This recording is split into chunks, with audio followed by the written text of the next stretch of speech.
Welcome back to Unshaken, a podcast from Hack Your Thoughts. This is episode 49, and this is part three of our special series, Unshaken, anchoring yourself in a world that shakes you. So if you've been feeling like the world is just, too much lately, you're not alone, and you're definitely not imagining it.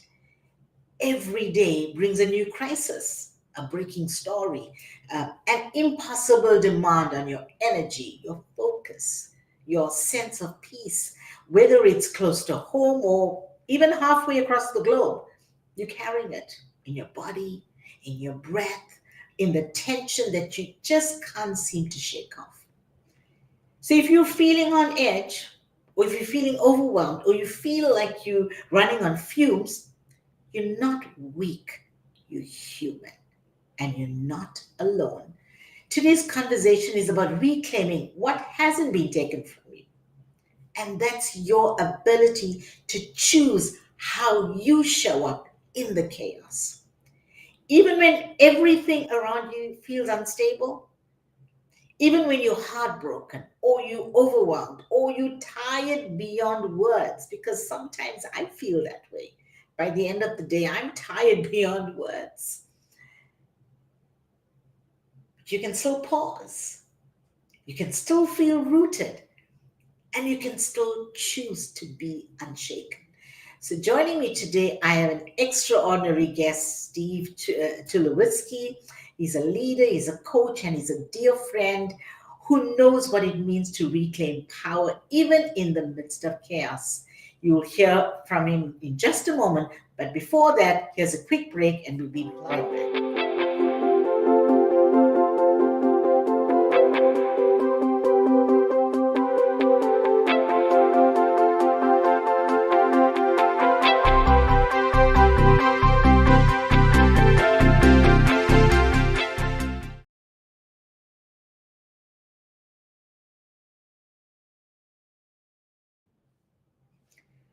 So you're listening to Unshaken, a podcast from Hack Your Thoughts. I'm Chloe Timothy. Don't forget to follow, subscribe, and share this episode with someone who needs a breath of peace. Like I said early on, I'm excited to have Steve Tulowitzki back with us in the studio. So, Steve, welcome. Thank you for being here. Uh, Thank you, Chloe, for having me here. It's such a delight. It's always a delight. Yeah, the last time we were on the series, The Hidden Ways We Shrink Ourselves, and that was such a rich Uh, conversation. So I'm thrilled about to see where our conversation is going to go today with the new series, Unshaken. So why don't you take a moment and introduce yourself to everybody that's listening? my name is Tulowitzki. My surname, sometimes people mispronounce it. And so I have a little mnemonic I like to share that if you take away my wits, I'd be too low key. And so sometimes being low key is all right when the world is chaotic, but you don't want to be too low key. So you put the wits back in and you get too low witsky. That's I like one of the ways I could introduce myself. it. I like it. I like it. Well, that tells everybody listening a little bit about you and how you think. And I You know, know I that. was the last time I said I'm a father, you mentioned I'm a leadership coach. I'm a former elected official as well in my hometown of Munster, Indiana. And through that work, I got to meet so many wonderful people in government and in nonprofit organizations. And one of them was the then mayor of Gary, Indiana, Mayor Jerome Prince. And he always used this quip about take away his wits, he'd be too low key as a way to introduce me when we had that occasion. Yeah. Okay, that's really cool. Uh, okay, so Steve, let's just dive in here into this conversation. Um, when you think about the word unshaken, when you think about chaos and unshaken, what comes to mind for you? Well, to be unshaken, what first comes to mind is that you probably were shaken at some point. And so there's this, something has shaken you up, and there's a way that you become unshaken from that. So you get put into some state that's not helpful or confusing or disorienting. And so you need to actually do something for the process to bring you back to the unshaken state. Well, I want to be honest, and just this sounds a little quirky. When I think about shaken, I think about, 007, shaken, not stirred. So that's what shaken is all about. It's not, just a diluted form of something. Um, Yeah, there is something, being shaken isn't all bad, right? If yeah, you choose it, we learn a lot from being shaken. We get, all the martini mixed up, the little luscious ice chunks in there, make life rich rather than just having some vodka, vermouth, and ice cubes. yeah, yes, yeah. So, when the world feels chaotic, and this Mm. chaotic, like, it is right now, what does it mean to you to reclaim choice? It's when the world feels this chaotic, it's probably the most important thing you can do. I feel like you can't be yourself unless you can reclaim choice. When the world is chaotic, we as human beings go into survival mode. Mm, You've heard fight, flight, freeze, or appease. There are different versions of that, but our body automatically, our brain automatically puts us in this mode, which, as I'm sure you know, Chloe, takes the blood from your brain and pushes it all down into your torso so that mhm, your arms and legs can fight the tiger that's chasing you or run away from whatever the predator is. And so that means you actually have less brain power available to think. Your prefrontal cortex kind of shuts down, and you become some sort of a not fully human um, being. yeah. So, And yeah, yeah. So, yeah, it's a time when it is chaotic. The choices we make determine the experience we create. yeah, and I think when you're in this survival mode, you're not really at choice. You're just reacting to whatever happens. There's, the shadow side of your Yeah. personality will start to take over in you. If anyone listening has ever been in a fight, really upset or road rage or some situation like this, you can't even recognize the person that's controlling your body at that time. Mm, So reclaiming your choice means you have to take some kind of action in order to get out of that emotional state so yeah. that you can see the big picture again, you can think clearly, you can breathe, and you can make a wise choice. Yeah. So, we often do to a default to helplessness or reactivity, like you're saying, that's where we go when we are in survival mode. And that's when everything feels out of control. We give up our reasoning and our logic Uh, and we reacting. So, can you share a moment, when you found yourself there and how you moved from reactive to being able to respond? the one that comes to mind first for me is a really significant phase and big transition of my life. Mm, It was right about the time when I was becoming a father. It was 2011. And I think I had ignored many, many signs from the universe that I wasn't really present in my life. And things got more difficult, and I got more isolated, and my performance at work even started to struggle. And I had this big question of how am I going to do this and be this father that I feel like I am and want to be. So I ended up with having a prolonged acute mental health crisis that we often diagnose as a burnout. And mm, so that is a time where I felt, as you say, helpless and disoriented and really didn't know what to do. And the journey back to being able to know what to do was very long and arduous, and as terrible as it was, wonderful. mm, So if I think back on that, what was how did I navigate that? The main thing I think is really community. Mm, Who are the people who are around me and the environment that I was in. We are products of our environment. So I was in an environment that wasn't serving me well with the skills and tools and mindsets that I had at that time, and that was showing up in me being uh, having a disease or dis-ease, as we said mm, last time. mm, So I took myself out of that environment and took some time away from work, for example, to start to recover. And then I went to, fortunately, I was in the Netherlands and they have good labor laws and they have processes to help people who are in these sort of states. So there was it's called a bedrijfsarts, which is a company doctor assigned by the government. So I had a meeting with the bedrijfsarts, with the doctor who helped me see a little bit more clearly what was going on. I went to my own doctor and started sharing with her the symptoms that I was experiencing. And there was one night when our friends came over, and Celine, my wife, asked me, like, should we tell them what's going on with you, or do you want to not tell them? And I said, no, let's definitely tell them. And so just sharing the reality, however hard and vulnerable and difficult it is with other people, creates an opportunity for empathy, for intimacy, for trust. mm. And when you can trust others, they trust you, trust starts to build, and eventually I could start to trust myself. Mm.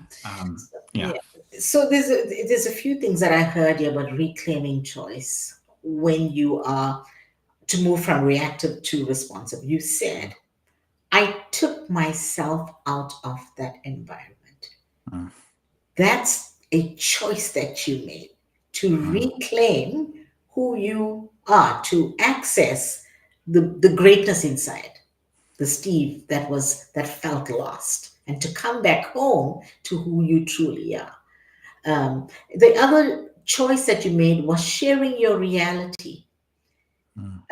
The one thing about community and sharing of friends is the more we speak about it, it becomes therapeutic, Yes. especially when it's in a safe place. And Mm. it lands in a soft place that feels comforting. Well, and there is, something also that happens is intimacy. Intimacy is created when you share things. And I have this corny, saying that I heard from someone. Even though I don't love it, it helps me remember it every time, so I share it back. If you mispronounce intimacy, it's into me see. Yeah. And so when other people can see themselves in you and you Mhm. can see yourself in them, you start to build this intimacy, which is so core, so important for having positive, nurturing relationships where you Mhm. trust each other. So, yeah, as I share my story, I hear that I'm not alone.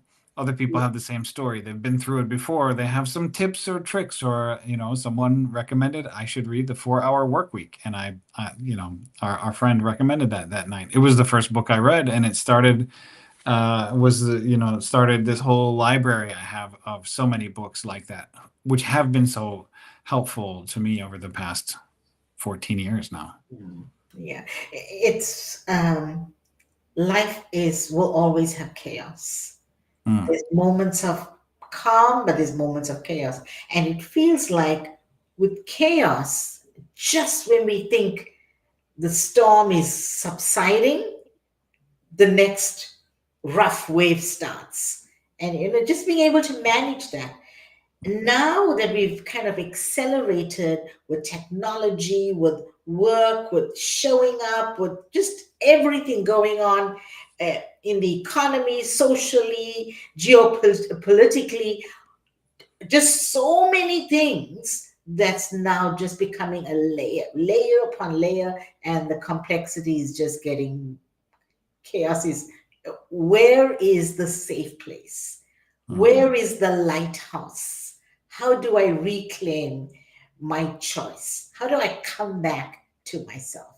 And I like what you said, mm, into me see. mm, How do I come back to myself? mm. I'm going to quote you. I took myself out of that environment. You made the choice. I think there's something else. I'm always thinking about my kids. Hi, Zoe and Lonnie. Yeah, Lana. Hi, guys. They were supposed to say that on YouTube. yeah. Children are brilliant. They are brilliant in the way that they're not yet scuffed by the experience of life. They're shining. We can hopefully polish ourselves over the years and regain that childlike brilliance.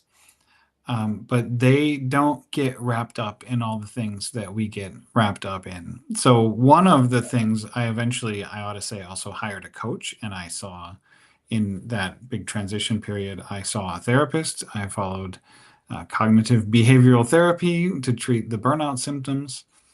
And at some point through all of those connections, the question came up for me of like, oh no, the doctor told me, Steve, your job right now is to find a way to have just this much fun.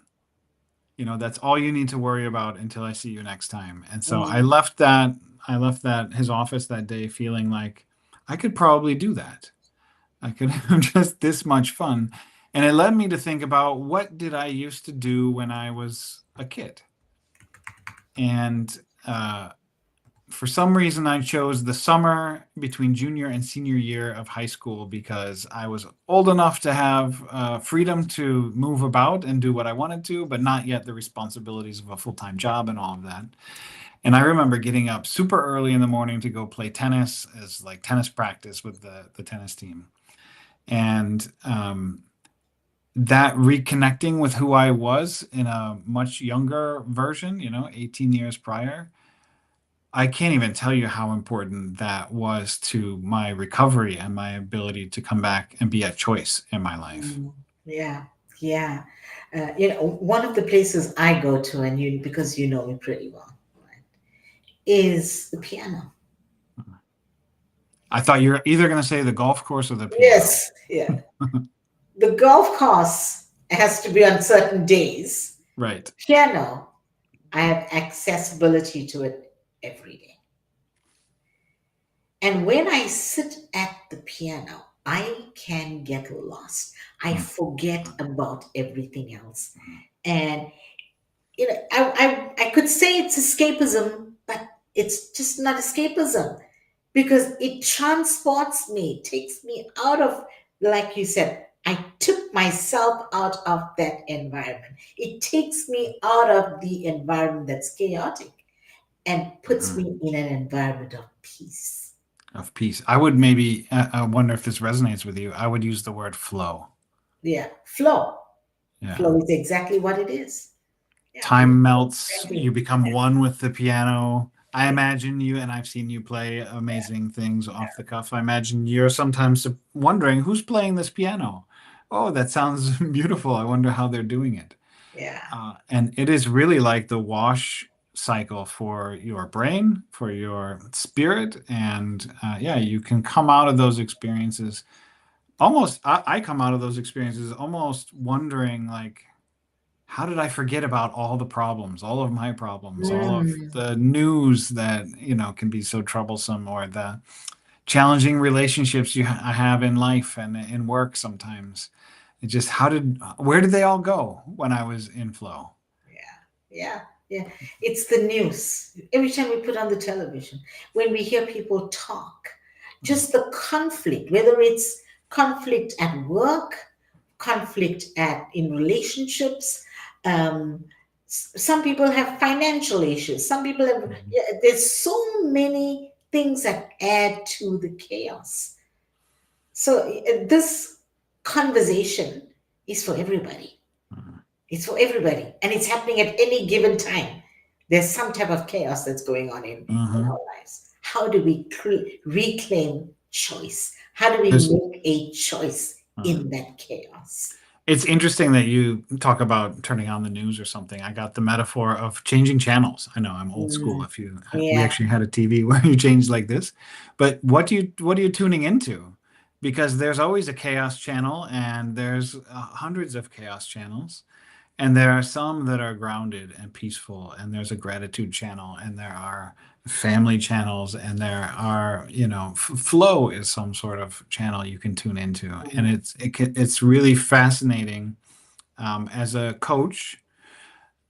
I get invited into everyone's channel, all of my clients, and they talk about their world, and sometimes it's chaotic and full of challenges.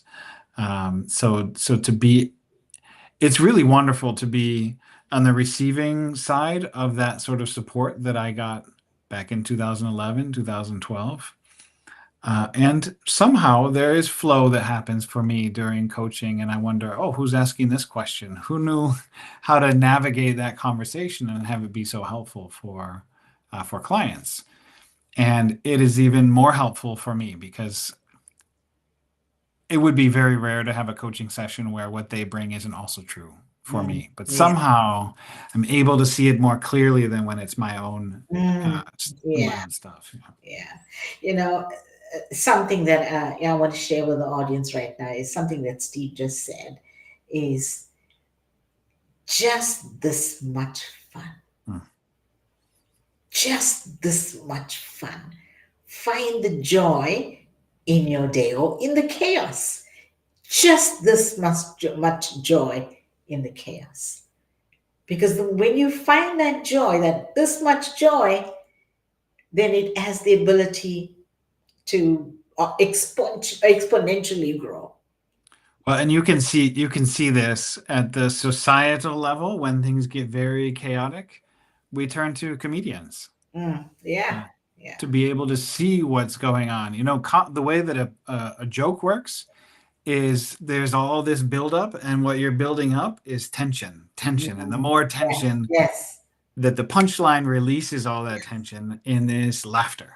mm, And that is, if you can find a way to laugh, really laugh in the midst of chaos, that's like hand sanitizer. You know, it's not the whole cycle. You put it in the washing machine and get everything completely clean, but it will just can instantly bring you back to yourself. yeah. It's funny that you're saying that because last week for the episode I had my brother on, Mm, um, and he talked about laugh, find joy, just find something to laugh about.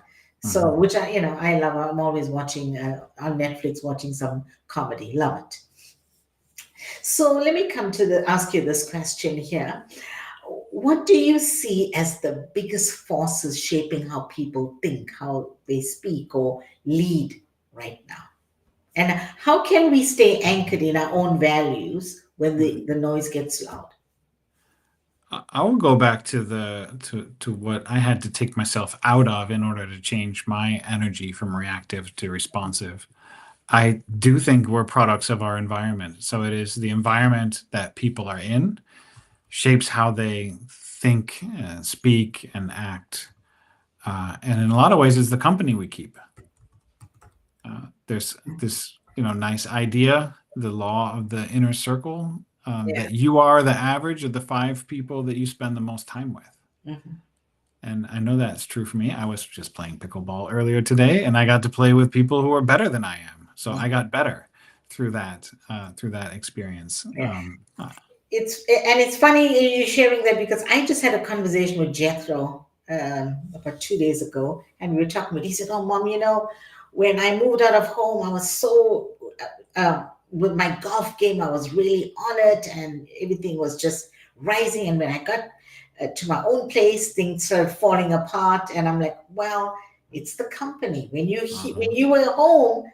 Mom was doing all this. So yeah, you were inspired and you did things with me. Now you living with some friends, nobody plays golf. So Mhm. it's going to fall by the wayside and you love it so much, but you don't have someone to do it with. And when I say that, I think about so many people that really don't have anyone to do it, to do things with. And I just, I wonder, what would you say to those people that don't have someone to do things with? What would you say? I would ask, I'd have them think about a time when they did Hmm. have someone to do things with. I have to believe that at some point in everyone's life, they've had that experience of having friends and having fun. And so to reconnect with what that felt like and start to look around the environment. So it is the company we keep, but you have a beautiful office behind you right now. It is the space that you are in Yeah. really shapes how you feel and what you're capable of. It's also what we said about the channel that you're tuning into. Mm. What color glasses are you looking at the world through? Yeah. And going back to a time that was you, Mhm. that was healthy or healing or connected, um, gives you the confidence in the fact that you've been there before, Yeah. that you can find those friends, Mhm. or the people that might be absent right now. Yeah. Talk about that. I do live alone, Mm, you know. So I go to work, I come back, and I do have Apollo, but because I know how to take myself out of the chaos, the environment of chaos, mm, and I identify that as the chaos is always in my mind. If I can be in chaos with people around me, but if I have peace in my mind and if I can make a switch there, then I'm coming back home to me. mm. And that's what I found. You talk about a beautiful space that I created here, just a paint job only. Ripped out the wallpaper from Yeah. behind and painted just so that it is something fresh. Something fresh, something different. I took myself out of what I thought was mundane and old and put myself in something new and fresh Mm. just to feel good. Well, and what strikes me is you have so many life experiences. People should read your books to understand them. And you are so skilled and gifted, and I think you're born with natural talents. And so I'm sure that you are able to be in inner peace and calm in the midst of chaos around you. But the people you are asking me about, who might not have anyone, might not have resources, I Yeah, wonder what you would say to them. very good question for me, Steve. And I'm glad you asked because today I was talking to my sister and we were sharing something. And I said to her, "How are you doing?" She said, "Oh, I'm doing." I said, "But how are you?" She said, "Oh," Mm, and then she said, "What about you?" I said, I said, "Well, some things are up, some things are down." She said, "But how are you doing?" So we did the how are you doing thing. And this is sisters talking, right? And I said, "Well, mhm, I have God." She said, "But what?" I said, "I have God. I have God and mm, He is enough." This week is Holy Week. It's this is and it's special for me. yeah. And my reflection time, just being able to pray, to come before God, to speak to Him, because He's a person. And you were talking about my book, Memoirs of a Counselor. He is my counselor. He's the one that I have the greatest, the deepest, the most philosophical questions with.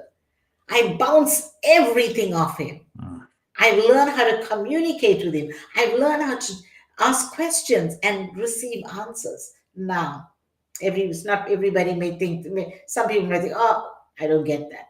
But I've tapped into something that is so beautiful. And it is this, we talk about this space, but it is this space yeah. here that's saturated with my conversations with counselor. Mm, And you can tell I'm coming alive with that. It's immediately a yeah. high. I want to go on and on talking about stories and things that he tells me. My relationship with him is so strong and tight and wonderful that my intuition is just so heightened. I just know when something's going to happen. I know what's in the atmosphere. It feels so real. because I'm in touch with that. Mm. So, you know, for someone that's alone, there's always God. I love that. You know, we moved to Western Michigan, to Grand Rapids area, and there are houses of God on every corner. And in fact, there are two right across the street from us. There was one, and now there's one that's temporarily in the Boys and Girls Club. And just this weekend, we started smelling something delicious. We were doing some work landscaping out front, and the new church called the Mosaic Church is has cookouts like the last Sunday of every month, and all of these ribs and turkey neck or turkey knuckles and hot dogs and burgers. And I was talking to John Nixon, was the guy who was doing all the cooking out there, and told me the history of this neighborhood where he grew up. And there are so many resources in the community where people just come together and they share stories and they share a meal and they listen to a sermon or they teach what they have to teach. When I did the work in Gary, we started a nonprofit, the Guaranteed Income Validation Effort, or GIVE. And our whole mission was to create resources for people who didn't have them naturally. And yeah, we gave $500 gifts per month for 12 months to 125 families or recipients. Wonderful. Um, but it was also the resources and the community that was created, and just, you know, that put them in touch with banks and with all kinds of other, you know, we would have gift cards for them if they would be able to participate in some training programs. But really, when people start to come together, I think there are resources out there. Sometimes there's some draw, but the real payoff is the people that you meet, Yeah. and again, to be in community. Yeah. It's making the time. A 1 minute or a 30-second smile goes a mile, goes more than a mile. Um, so, you know, you took me now down a road where, you know, with my journey with a counselor, and I have never shared this on any of the podcast episodes, but the need to share it now, just because you asked. My alone, my whole sense of being alone and chaotic started when I was a 9-year-old girl, you know, and you know the story. I was molested. That was chaotic. I needed to find or reclaim my choice. What I needed to take myself out of that environment, even though I was still in it. Mhm. The only way I could do it was being able to talk myself into believing there was something better and finding a space, a mental space for myself. So the mind is such a powerful thing. So powerful. We can hack our thoughts. Mhm. We have the power to hack our thoughts. So to when we reclaim our choice to come back to ourselves, we have to speak to ourselves and believe that we are able. We have to have optimism and positivity when even when everything is not going the way we want to. You Mhm. know, the Bible talks about faith, and faith is something that we hope for. We haven't seen it. There's no evidence that it's going to happen, but that's having faith to believe that good is going to come out of it. So here's a question to close out. What is one small sacred choice you're making right now to stay connected to your own center? Well, I do also want to acknowledge you. Thank you for sharing that intimate part of your story and yourself. Uh, you know, I was gonna say something like like taking care of my well-being, finding ways to find flow, and there is an activity that I already mentioned, you know, pickleball. is something that I'm really trying to focus on. Um, but I want to see if there's something else in there with the word sacred. What is a sacred choice that I'm making? I do think that it is to stay grounded and centered in who I am. Um, I'll go back to the burnout and emergence from that transition period in my life. Going in, I blamed a lot of other people for my circumstances, and I didn't think about Mm. how was I complicit in creating the conditions that led to those circumstances. But throughout the process, I met someone named Stigo, uh, and that's what I call my ego. And one thing I learned is that it's a separate part of me and it's not me. It's a story, a collection of stories about who I thought I needed to be. And one of the hacks that I learned from a teacher was when someone asks you, how are you feeling, especially in those difficult, chaotic moments, to think about it, but respond in the third person, not in the first person, right? It is angry. It is depressed. It is Mm. feeling lonely because I recognized there was Stigo, this ego, this sense of who I thought I was, who was really Mm. in crisis, existential crisis. He was the strategy consultant who was, traveling Europe and going to become, rich and famous or whatever it was. And this transition was the death of that version of who I could have been. Yeah. And there's all this backlash and negative emotions that came from that place. So a little hack in there was saying, it's not happy today. And just by saying that, I could recognize that there's someone else who is at choice, Mhm. who is not who's not the negative emotion. Yeah. Mm. I don't know if I forgot what question you asked me. The question was the sacred choice you're making to stay Yeah, connected to so yourself. thank you. The sacred choice, I think, is to continue to see that there is an ego, there is Yeah. negative emotions there, and there is actually really this thing called me, which I think is connected to God and connected to Chloe and everyone who's watching and my kids and the whole world. And that's not my negative or my positive emotions. Mm. So that's the sacred choice to stay in a sense of wonder or awe. Yeah. And I do like that, every time you just need a lick of paint, if that's how you said it. Hacking your thoughts could also be a metaphor of remodeling your brain. Yeah. Yeah. Yeah. I like that. Just stay in a sense of wonder. Mm, Curiosity is such a beautiful thing.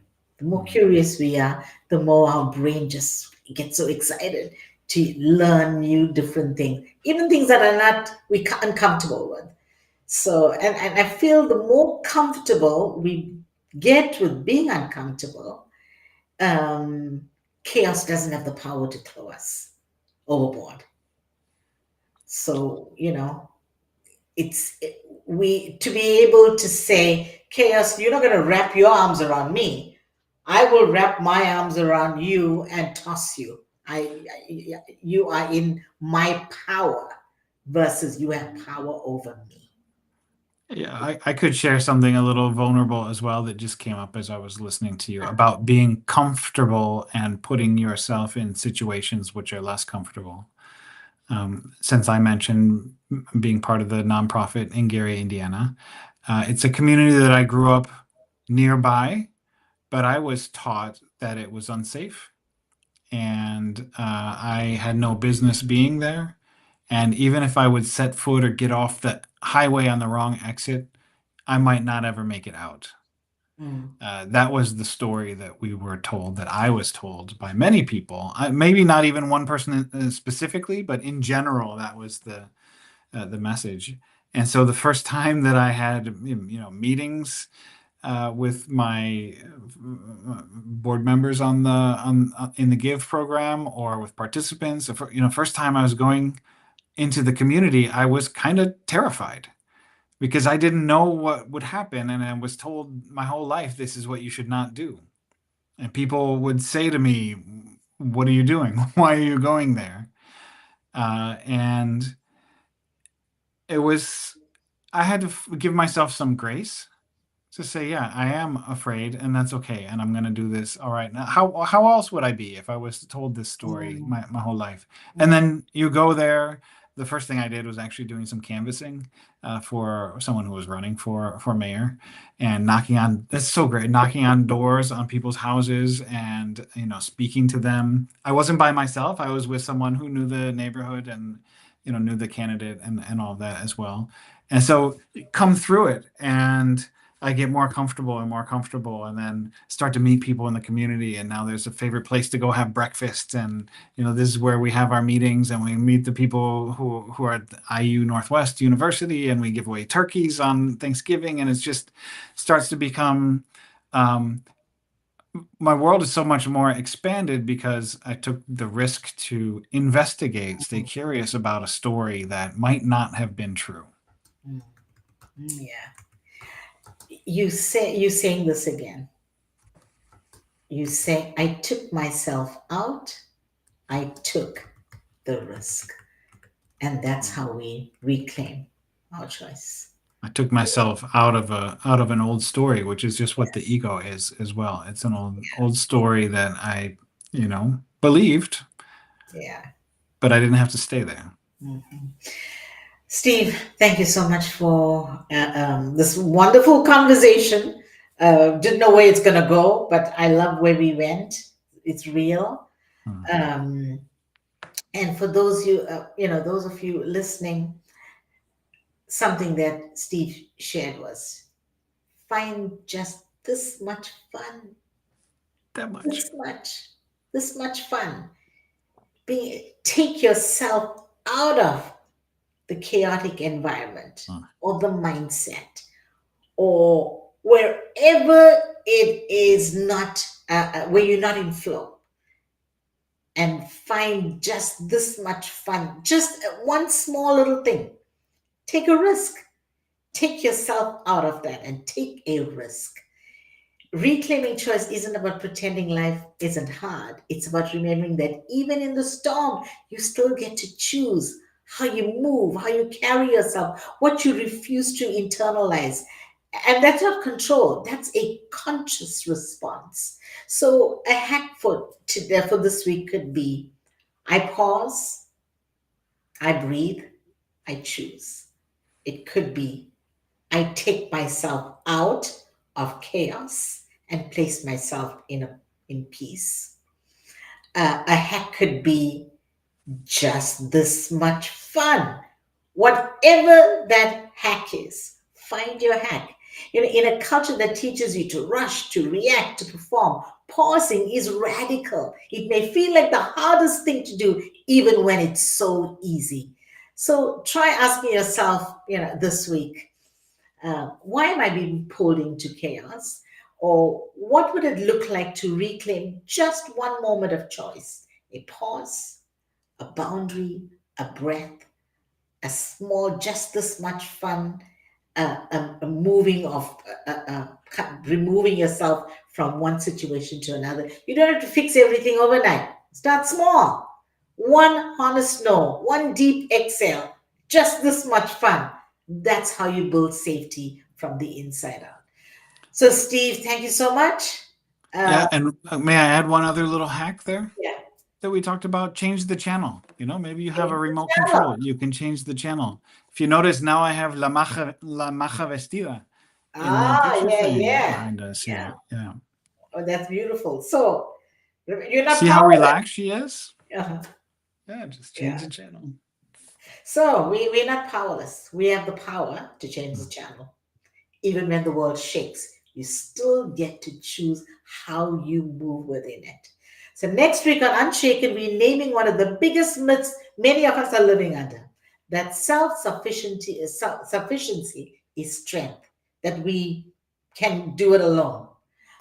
So we're going to unpack what that means to ask for help, to reach out, to reconnect, especially in a world that tells you you can do it alone. Until then, share this episode, Take one breath of choice today and remember, you are not too much. You are not broken. You are simply returning to yourself. Stay rooted, stay tender, stay unshaken. Until next week.